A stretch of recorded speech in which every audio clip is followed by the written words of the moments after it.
10월 6일 오늘 만나 성경 말씀은 사무엘하 12장 13절에서 14절입니다. 다윗이 나단에게 이르되 내가 여호와께 죄를 범하였노라 하매 나단이 다윗에게 말하되 여호와께서도 당신의 죄를 사하셨나니 당신이 죽지 아니하려니와 이 일로 말미암아 여호와의 원수가 크게 비방할 거리를 얻게 하였으니 당신이 낳은 아이가 반드시 죽으리이다 하고. 아멘. 오늘 만나로 만나주시는 하나님을 기대합니다. 누구나 죄를 범합니다. 다만 죄가 드러났을 때 자신의 죄를 뉘우치는 사람이 있는가 하면 죄를 가리기에만 급급한 사람이 있습니다. 죄를 짓는 것은 분명 하나님께서 싫어하십니다. 하지만 죄를 지었음에도 자신의 죄를 깨닫지 못하고 인정하지 않는다면 그 죄는 어떤 죄보다 하나님 앞에 큰 죄가 될 것입니다. 다윗은 끔찍한 죄를 지었습니다. 나단은 한 가지 비유를 들려주며 다윗의 죄를 책망합니다. 양이 많은 부자가 자신의 손님을 대접하는데 자기 양 잡는 것이 아까워서 양 한 마리밖에 없는 가난한 자의 양을 잡았다는 비유입니다. 나단이 이 비유를 들려주자 다윗은 분노합니다. 그 부자는 마땅히 죽어야 한다고, 아니 죽기 전에 잡은 양의 4배를 갚아주고 죽어야 한다고 분을 냅니다. 그때 나단 선지자는 다윗을 보며 바로 당신이 죽어야 할 그 사람이라고 고발합니다. 더 나아가 밧세바 사이에서 낳은 아들이 죽게 될 것이라는 엄중한 징벌까지 예고합니다. 나단의 말을 들었을 때 다윗은 어땠을까요? 감히 왕의 죄를 고발해?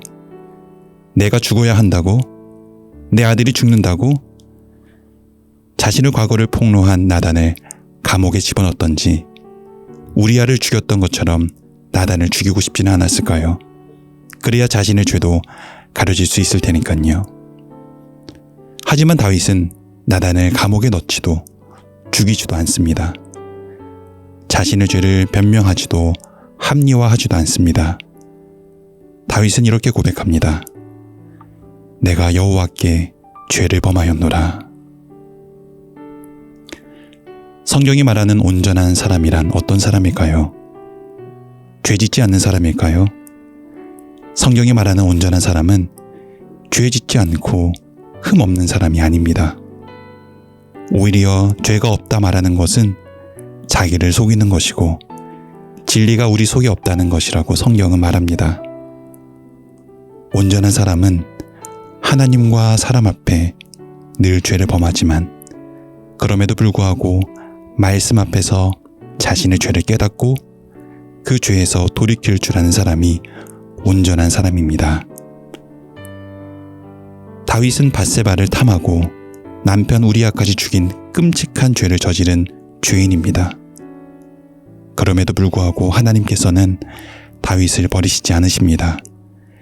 다윗을 통해 이스라엘을 세워갑니다.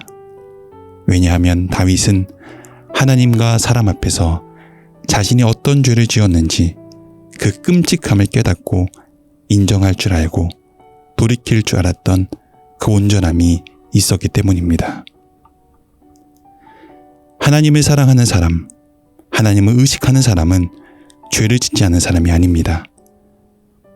늘 죄를 짓기에 자신의 삶과 행위를 하나님께 비추어 보고 잘못된 부분을 고백할 줄 아는 사람입니다. 그래서 내가 여호와께 죄를 범하였습니다 라는 회개가 삶에 늘 묻어있는 사람입니다. 우리도 마음으로는 수많은 밧세바를 탐했고 그 죄를 덮기 위해 수많은 우리아를 죽였습니다. 그리고 오늘 우리의 삶의 흔적에는 여전히 그 실수와 잘못들의 얼룩이 묻어 있습니다. 오늘 그 얼룩을 바라봅시다. 그리고 그 얼룩을 고백합시다. 하나님, 저의 삶에 죄의 얼룩이 많이 있습니다. 라고요.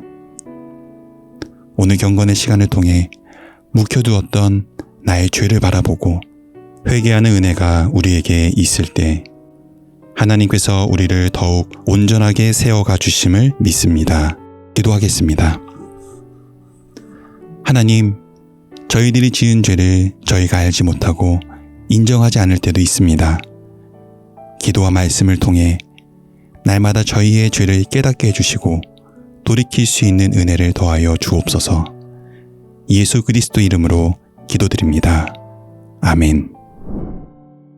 이제 두 가지 제목으로 함께 기도하겠습니다. 첫째로, 말씀 앞에서 우리의 죄를 바라보게 하시고 그 죄를 인정하며 돌이키는 회개의 은혜가 있게 하옵소서. 둘째로, 교회를 위해 기도하실 때 예수님의 핏값으로 세워진 교회가 자신들의 죄를 깨달아 하나님 앞에 엎드리는 온전한 교회 되게 하옵소서. 이 제목으로 기도하신 후에 개인 기도 하겠습니다.